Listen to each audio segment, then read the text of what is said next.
Hello friends, welcome to your own channel daily commodity. तो आज हम जानेंगे कि फ्यूचर्स क्या होता है, किस तरह से फ्यूचर में आप ट्रेड कर सकते हो और फ्यूचर में ट्रेड करके आप किस तरह से प्रॉफिट अर्न कर सकते हो, उसके जो भी एडवांटेज है, डिसएडवांटेज है, उन सब चीज़ों के बारे में जानेंगे in reference to commodity market. So let's begin. आपको याद दिला दूं कि अगर अभी तक आपने हमारे इस चैनल डेली कॉमोडिटी को सब्सक्राइब नहीं किया हो तो चैनल को जरूर सब्सक्राइब कर दीजिएगा, ताकि हम आपके सामने अलग अलग तरह की कॉमोडिटी का जो एनालिसिस है, ट्रेडिंग पैटर्न है, ट्रेडिंग स्ट्रेटेजी है, वो आपके सामने ला सके। ईटीएफ, ऑप्शन, फ्यूचर्स, किस तरह के आप किस तरह को ट्रेड कर सकते हो, उस तरह के बारे में हम जानेंगे। सो लेट्स बिगिन।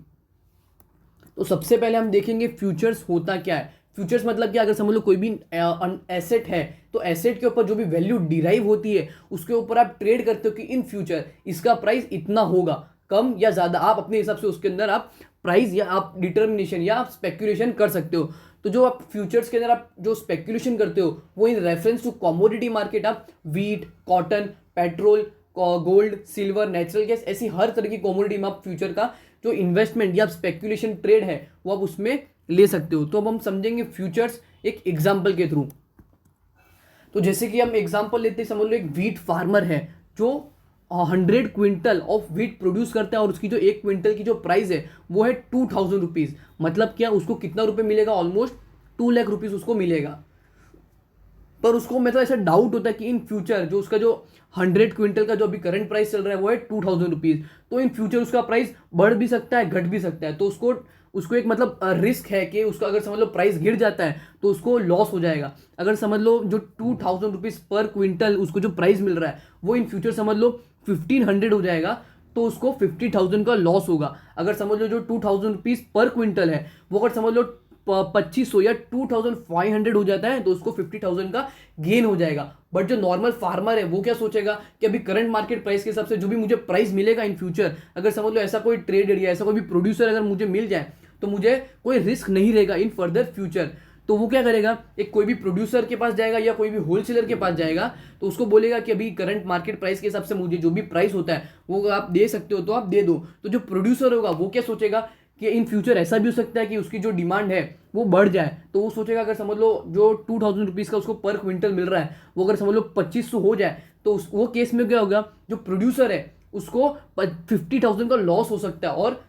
जो फार्मर है उसको 50,000 का गेन हो सकता है। तो ये सिचुएशन में क्या होता है, जो फार्मर है अपनी जो रिस्क है उसको हेज कर रहा है अगेंस्ट द प्रोड्यूसर। तो प्रोड्यूसर भी उसको बाय क्यों करता है, क्योंकि उसको भी पता है कि अगर समझ लो उसका प्राइस इन फर्दर फ्यूचर अगर समझ लो बढ़ जाएगा तो उसको भी लॉस हो सकता है। तो इस तरह का एक नॉर्मल कॉन्ट्रैक्ट डिसाइड होता है दोनों के बीच में और एग्रीमेंट होता है कि अभी करंट मार्केट प्राइस के हिसाब से इन फ्यूचर, मतलब समझ लो आज 1 नवंबर है, 30 नवंबर को आप जो भी हार्वेस्टिंग होगी आपकी 100 क्विंटल्स की व्हीट की वो आप मुझे 2000 रुपीज के भाव पे दोगे। भले ही मार्केट में उसका प्राइस 2500 हो या 1500 हो, उससे कोई भी फर्क नहीं पड़ता। बट जो एग्रीमेंट में लिखा है कि 2000 के हिसाब से उसको जो भी प्राइस है वो देना पड़ेगा। तो उस हिसाब से जो भी रिस्क होता है वो दोनों एज वेल एज प्रोड्यूसर भी उसको हेज करता है और व्हीट का जो फार्मर होता है वो भी उसको हेज करता है। तो क्या है, फ्यूचर एक ऐसा कॉन्ट्रैक्ट है जो हेज करने में मदद करता है, जो भी वॉलेटिलिटी रहती है मार्केट में उसको आपको मदद करता है। तो अगर समझ लो नॉर्मल ट्रेडर भी, अगर समझ लो अब हम देखेंगे जो भी कमोडिटी ट्रेडर होता है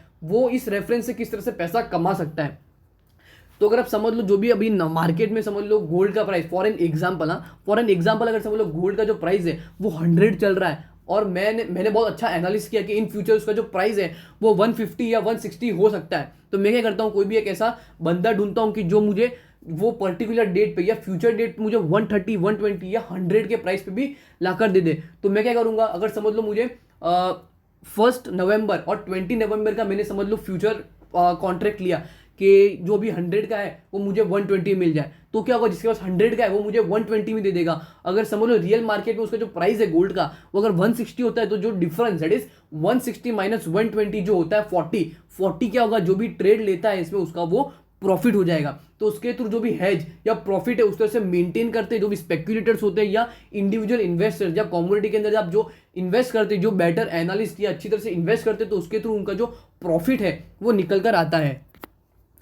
अब हम देखेंगे आप अगर समझ लो फ्यूचर के अंदर आप इन्वेस्ट करते हो तो आपको कौन कौन सी चीजें आपको ध्यान में रखनी चाहिए। तो सबसे पहली जो चीज है वो है, अब हम ज्यादा डिटेल नहीं देखेंगे, नॉर्मली हम देख लेंगे। तो एक्सचेंजेस आपको पता होना चाहिए कि यूएसए में NYMEX, इंडिया के अंदर अगर आप समझ लो गोल्ड, सिल्वर, प्लेटिनम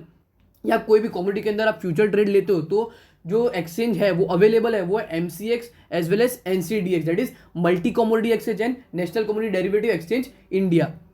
सेकेंड है स्टैंडर्डाइज, हर कॉमोडिटी के अंदर आप इन्वेस्ट करते हो तो उसके अंदर बहुत सारे स्टैंडर्डाइज या quality, quantity, price as well as time determine पहले से होता है। जैसे कि अगर हम लोग गोल्ड में इन्वेस्ट करते हो तो उसके अंदर बहुत सारे डिफरेंशिएशन है, दैट इज 1 kg, 100 ग्राम गुनी, दैट इज 8 ग्राम, या petal that is 1 gram portion के अंदर आप उसमें इन्वेस्ट कर सकते हो। जो गोल्ड की दैट इज प्योरिटी होती है वो भी पहले से डिटरमाइंड होती है, दैट इज 995 प्योरिटी के ऊपर होती है। बात कर ले लेवरेज के बारे में, तो लेवरेज डिपेंड करता है हर कॉमोडिटी के हिसाब से, बट नॉर्मल अगर हम लेवरेज देखें तो अगर समझ लो आपके पास 100 रुपीज का अगर आप समझ लो आपको ट्रेड लेना है तो आपके पास अगर समझ लो 4% का भी मार्जिन हो, दैट इज 4 रुपीज भी हो, तो आप 4 रुपीज से आप 100 रुपीज का ट्रेड ले सकते हो। दैट इज इसके अंदर क्या, अगर समझ लो आपको अच्छा खासा प्रॉफिट हो सके तो आपको अच्छा खासा प्रॉफिट भी हो सकता है, और लॉस हो तो लॉस भी आपको बहुत ही बड़ा खासा हो सकता है। और अब देखिए रेगुलेटर, तो रेगुलेटर के अंदर बात करें तो पहले दैट इज 2015 से पहले जो कमोडिटी मार्केट का जो रेगुलेटर था वो था forward market commission, that is FMC,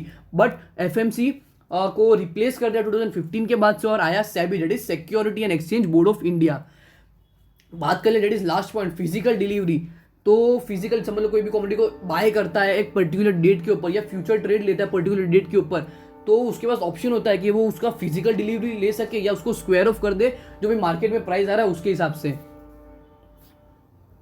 अब हम देखते हैं जो भी आप कमोडिटी या दैट इज फ्यूचर के अंदर आप इन्वेस्ट करते हो तो उसके जो भी एडवांटेज है वो क्या है। फर्स्ट है प्राइस डिस्कवरी, आपको बहुत ही अच्छा खासा वाइड ऑप्शन या वाइड प्लेटफॉर्म मिल जाता है कि इन फ्यूचर उस कमोडिटी का प्राइस क्या हो सकता है, तो आपके पास ऑप्शन अवेलेबल होता है। That is second standardisation, that is future भी होता है फॉरवर्ड भी होता है। जो फॉरवर्ड के अंदर जो भी कॉन्ट्रैक्ट होता है वो इतना ज़्यादा स्टैंडर्डाइज नहीं होता और इतना लीगल भी नहीं होता क्योंकि उसके अंदर जो भी नॉर्मल एग्रीमेंट है वो नहीं होता, बट फ्यूचर के अंदर एग्रीमेंट होता है और एकदम स्टैंडर्डाइज कॉन्ट्रैक्ट होता है, that is really trading in the traded in the real market.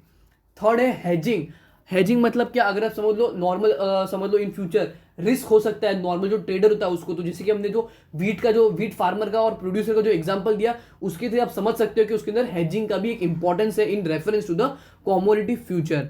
Fourth है बेनिफिट फॉर इन्वेस्टर्स, जो भी इन्वेस्ट करते हैं जो भी अच्छी तरह से रिसर्च करते हैं या आपको पता हो सके कि समझ लो कॉफी का जो प्रोडक्शन है मतलब पिछले 5 साल से ये टाइम पे जो प्राइस होता है कॉफी का वो अच्छा खासा इंक्रीमेंटल फेज में दिखने को मिलता है, तो जो नॉर्मल इन्वेस्टर्स या एनालिस्ट होते हैं वो क्या करते हैं उसके 1 मंथ पहले या 15-20 डेज पहले उसमें फ्यूचर का ट्रेड ले लेते हैं और उसके तो अच्छा खासा प्रॉफिट भी कमा लेते हैं। अब हम देखेंगे डिसएडवांटेज ऑफ कमोडिटी फ्यूचर, तो फर्स्ट है लेवरेज। तो सबसे खराब बात फ्यूचर्स में मुझे ये लगी कि जो भी लेवरेज होता है, लेवरेज पोजीशन होती है इन रेफरेंस टू कमोडिटी वो बहुत ही ज़्यादा दी गई है, दैट इज 100 रुपीज़ का, दैट इज आपको समझ लो 100 रुपये का भी ट्रेड लेना हो तो आपको सिर्फ 4 रुपये हो आपके पास तो आप 100 रुपीज़ का माल ले सकते हो। तो इसका मतलब क्या होगा, अगर आपको समझ लो नुकसान भी होना है तो नुकसान भी बहुत ज़्यादा होगा और आपको प्रॉफिट होगा, प्रॉफिट भी आपको बहुत ही अच्छा हो सकता है। सेकेंड है वॉलेटिलिटी, जो भी कमोडिटी फ्यूचर्स में जो वॉलेटिलिटी रहती है वो बहुत ही ज़्यादा होती है, तो उसके अंदर क्या अगर आप समझ लो राइट टाइम पे अगर आप एंटर नहीं करते हो तो आपका जो भी पैसा है वो पानी होने में कोई टाइम नहीं लगेगा। थर्ड है स्पेक्यूलेशन, स्पेक्यूलेशन टोटली डिपेंडेंट होता है, फिक्स नहीं होता है कि जो भी पास्ट परफॉर्मेंस है वो एकदम 100% एक्यूरेट हो। कभी कभी ऐसा भी हो सकता है कि जो कमोडिटी के अंदर जो भी प्राइस चल रहा है मार्केट में वो डिपेंड करता है मार्केट कंडीशन के ऊपर भी, इकोनॉमी के ऊपर भी, तो उसके थ्रू भी आपका जो प्राइस या आपने जो भी कॉन्ट्रैक्ट लिया है उसका प्राइस नल या नेगेटिव लॉस में आपको जो ट्रेड है वो हो सकता है। तो और हम देखेंगे कि होप करता हूँ कि आपको हमने जो भी commodity in reference to future का हमने जिस तरह का भी आपको समझाया वो आपको अच्छी तरह समझ आ गया हो। फिर भी अगर आपको कोई भी क्वेश्चन हो रिलेटेड टू फ्यूचर तो आप हमें कमेंट सेक्शन में जरूर बताइएगा, उसको हम क्लियर करेंगे। अगर आपको वीडियो अच्छी लगी हो तो वीडियो को लाइक और अपने दोस्तों के साथ जरूर शेयर करिएगा। Thank you.